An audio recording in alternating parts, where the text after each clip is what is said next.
Well, the Heaven's official blessing ship is still stuck. I'm still an idle series or two short for a roundup, and I had a few options for an old series, but a friend of mine recommended me Snow White with the Red Hair, and you know what? This one's for you, buddy. We are now going back in time to 2015, and to the same anime season as the first Overlord and the start of the Dragon Ball Super. But Snow White with the Red Hair is about Shiryuki and Sin. Shiryuki is a herbalist who has the extremely rare trait of having red hair. This trait causes her to be a target of a lecherous prince looking to turn her into a concubine. She of course runs away and actually runs into Sin, a prince of an influential kingdom. Sin takes a liking to her and helps deal with her situation. She also starts to take a liking to him, and she decides to take his offer to relocate to his kingdom. There, she hopes to practice her trade and maybe even become a royal herbalist. This of course leads to a series of events as these two deal with the roadblocks trying to keep them away from each other, and of course, fall in love. While it may be nothing new, I like how the series tackles this. Each antagonist gives a chance for our duo to move forward in their relationship as well as their skills. Shiryuki is shown to be fast on her feet both physically and mentally. She's also pretty brave in the face of danger.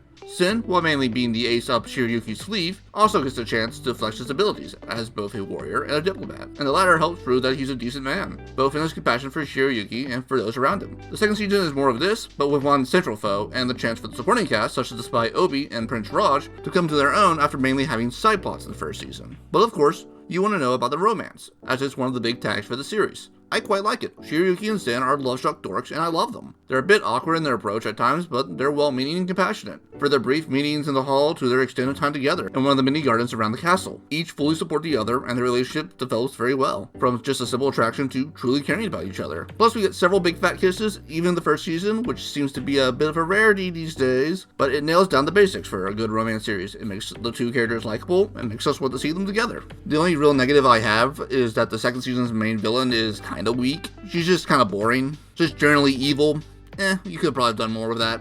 So instead of going over that, I'm now going to use the rest of the time to discuss one of the strongest parts of the series, its character development. Snow White with the red hair has a wide range of characters, from the retainers that follow Sen to the other royal herbalists that work with Shiryuki. These characters are given time to breathe, really establish their personalities and how they interact with the rest of the cast. The series also properly uses its time to give the history and flashbacks to help explain how these relationships developed. A perfect example is the flashback shown how Prince Sen and his retainer Mitsuhide.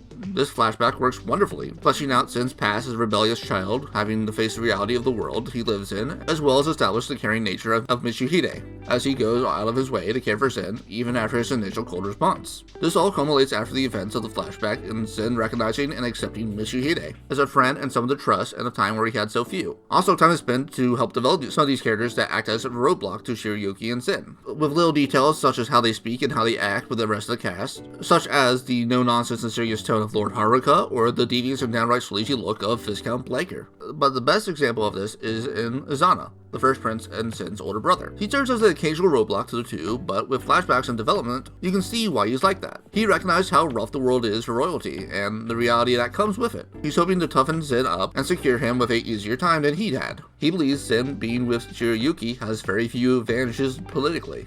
But again, he isn't evil. He has a sense of justice as shown when he figures out how to remove two lords without sending a single troop by laying a trap to show how corrupt these two were, and thus helping the new lords remove them from power. Also, as much as he objects, at the end of the day, he still wants to see his brother happy, and he's willing to back down on this point once Sen finally stands up for himself. But the two best examples of character building are Obi the Spy and Prince Raj. Obi has some of the most in-depth character interactions among the cast. We obviously see the growth of respect for Sen and Shiryuki, and he even starts to develop a attraction to her that he has to deal with since he knows he can't act on it. You see his joking nature among Sen and Mitsuhide, and his caring side when dealing with kids like Ryu. As for Prince Raj, he goes from being the villain in the first episode to someone I can actively root for as he develops very well in the second season, as he tries to turn his life around, taking Shiryuki's word to heart, and is trying to be a prince his kingdom can be proud to call their prince. It's honestly pretty impressive, as in the debut, he's just a one-note prick, but as we see more of him, he becomes more of an awkward dork and a bit of a coward. But after Shiryuki calls him out, he recognizes his issues and does his best to make up for them. We can see this in the second season, and his interactions with his family and his retainers were quite fun. But in general, this is a great romance series and should be a must-watch for anyone who enjoys romance. It's got a decent pace and delivers the goods, and that's what I look for in a series with romance in it. But I expect to give this more compliments if I ever do a ranking of the 2015 series, but that will be definitely far into the future.